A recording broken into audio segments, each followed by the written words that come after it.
آپ صلی اللہ علیہ وسلم کی روح پرواز کر گئی، آنکھیں بند ہو گئی۔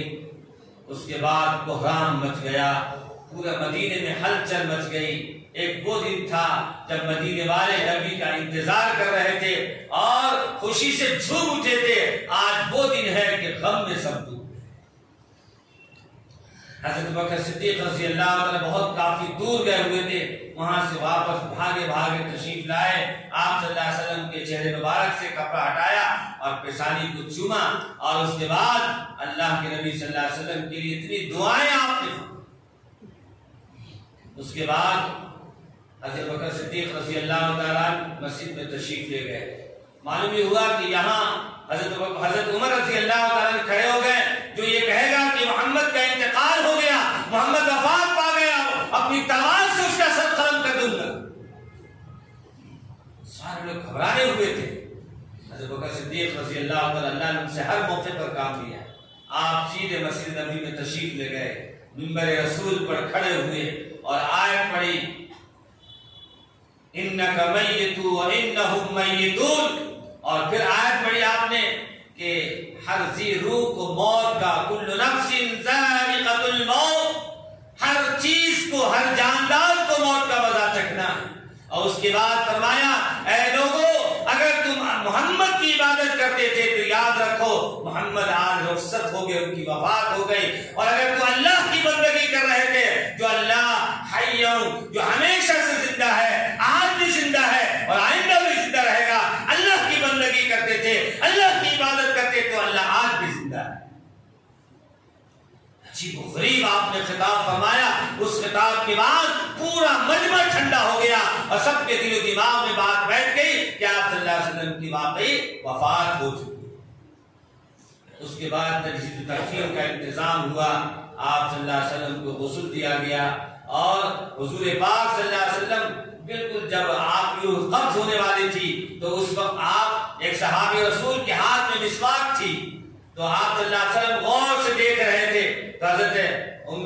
عائشہ صدیقہ رضی اللہ تعالیٰ عنہ سمجھ گئی کہ اللہ کے نبی صلی اللہ علیہ وسلم دیکھ رہے ہیں، اس سے کہ مسواک آپ نے ہمیشہ اہتمام سے کیا ہے اور آپ نے امت کی یہ تعلیم دیا ہے، جو مسواک کا اہتمام کرے گا انشاءاللہ کلمے پر اس کی موت ہوگی، اور آپ نے فرمایا جو مسواک کا اہتمام کرے گا اس کا ذہن کشادہ ہو جائے گا۔ اس کے 70 فوائد بیان کیے گئے، تو حضرت عائشہ صدیقہ رضی اللہ تعالیٰ نے سمجھ لیا، اور وہ حضرت عبد الرحمن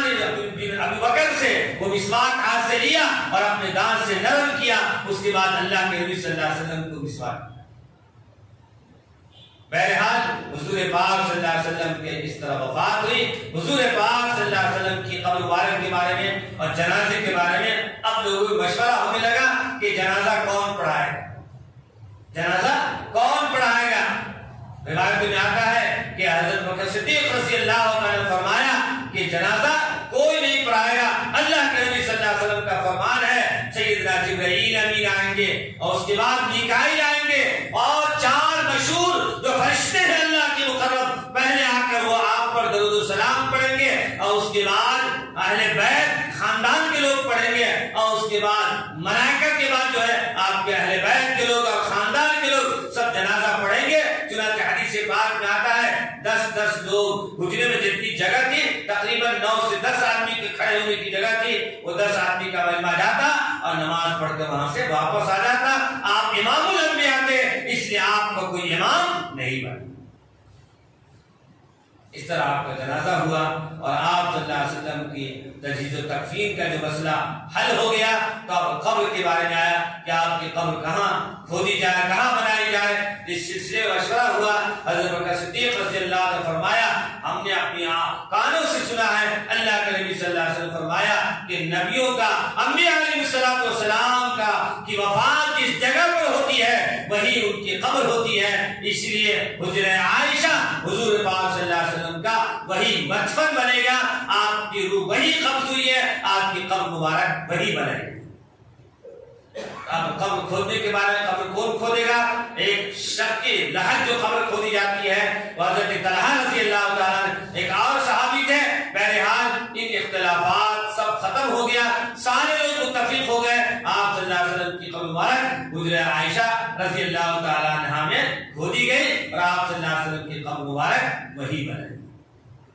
حضور پاک صلی اللہ علیہ وسلم کے یہ مختصر سا واقعہ آپ کو سنایا گیا ہے، مختصر سی ایک جھلک سنائی گئی ہے، ورنہ داستان جو سیرت ہے وہ تو یہ ہے کہ ہر پہلو، ہر مضمون، ہر بات میں آپ صلی اللہ علیہ وسلم کا ایسا وسیع و عریض مضمون ہے کہ انسان اگر اسے پڑھ لے، اسے سمجھ لے تو انشاءاللہ دنیا بھی بنے گی اور آخرت بھی بنے گی۔ اللہ سے دعا ہے، اللہ کے نبی صلی اللہ علیہ وسلم نے حدیث پاک میں فرمایا تھا موت العالم موت العالم، ایک عالم کی موت ایک عالم کی موت ہے تو کیا اندازہ ہوگا امام الانبیاء جناب رسول اللہ صلی اللہ علیہ وسلم کی وفات اور آپ کا دنیا سے رخصت ہونا پوری انسانیت کے لیے اتنے بڑے غم کی بات تھی جس کی کوئی مثالیں نہیں مل سکتی ہیں۔ میرے دوستوں اور بزرگوں، اللہ سے دعا ہے اللہ تعالی ہمیں اور آپ کو حضور پاک صلی اللہ علیہ وسلم کی ایک ایک سنت کو جان جان کر عمل کرنے کی توفیق عنایت فرمائے۔ وآخر دعوانا الحمدللہ رب العالمین۔